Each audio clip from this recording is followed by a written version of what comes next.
Okay, today's project on the Ranchero is we're going to delete the cowl vent.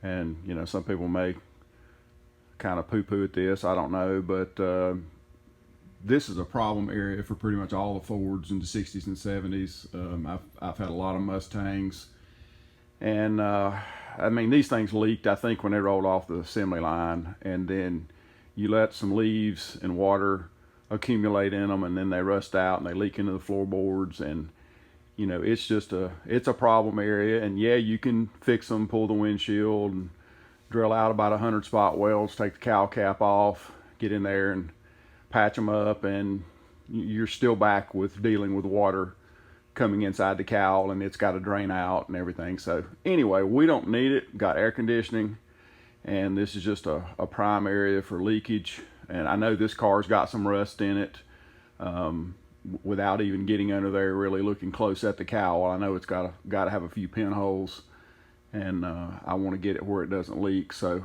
we're just gonna cut this out and weld a piece in. I've already got it marked. We've got this piece right here cut, and this piece is a little thicker than what would go in it. And as you know, the cowl is not exactly flat. So what I've done here, if you can see, there we go. I've sandblasted the top of this piece of metal, and that was just enough to make it crown just the right amount to where it'll lay on there flat once I get this cut out, and won't have to, you know, put it under any pressure. And plus it's thicker than the piece I'm replacing, and it'll be a little less prone to warpage. And then when it's all said and done, skimmed with a little filler and surfacer, you never know the difference, but it'll just make the weld process a lot easier. So anyway, that's what we're going to do now. Okay, so here we are with the patch panel welded in and ground, and it's ready for a little skim coat of filler. When I had the cowl cut out, I was able to get down inside the cowl. It's amazing how much stuff I had to vacuum out that gets down in there. It's just such a problem area. There was mouse nest and leaves and crud down in there, and I was correct. There were a few holes that had rusted through. It wasn't, you know, horrible. It wasn't structurally weakened or anything like that, but it had enough problem areas that it would soak the floorboard every time it rains. So anyway, we're going to solve that problem with this. So now on to some filler.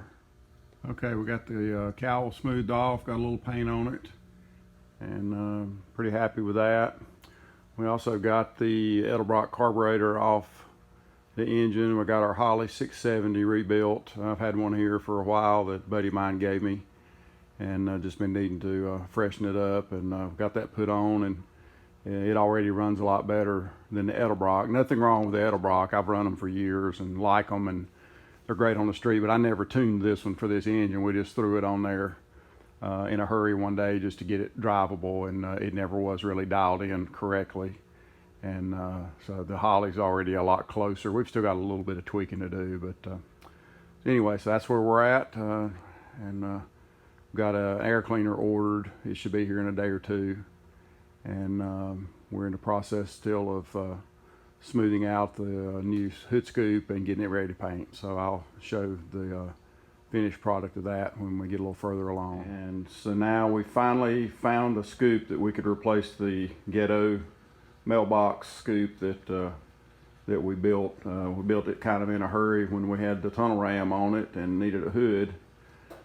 So this is what we've done, and got it welded in. Still got to just do a little bit of sanding and then do a skim coat of filler, and then get the hood ready to spray. But this is an oversized Shelby steel scoop, and we actually cut it and flush fitted it into the hood. It's amazing how good that it fit the lines of the hood already. So we've still got this front detail that was in the hood, and you know, I think it's gonna look good, and it is actually functional. Not that a scoop means a hill of beans on the street. In fact, I've talked to a bunch of old racers, you know, super stock and pro stock guys, and they say scoops on the drag strip really do very little. They said they had done all kind of testing. It's mainly to give room for the carburetors to stick through the hood. But as far as ET gains or anything, I think most of that's a myth. But we're going after looks here and having a little extra clearance for, you know, if we want to run a high-rise intake with a spatial plate and tall breather and so forth. And it'll also vent a little bit of underhood heat. So anyway, that's where we're at. So we'll continue on. Okay, we got a little paint on the Ranchero hood, and real pleased with the way the scoop looks. It won't win a Riddler award for paint and body, but it'll be okay for where we're at now on this project. And hopefully, if my son comes in today, we'll try to get the hood back on and get some pictures of it on the car. And here we have the finished product installed. So I think I'm gonna call it quits on this video, get it put together and get it posted, and then we'll pick up when we start on the next part. We've still got to put the AC hoses on, get the AC charged and working, and then I have a lot of interior work to do.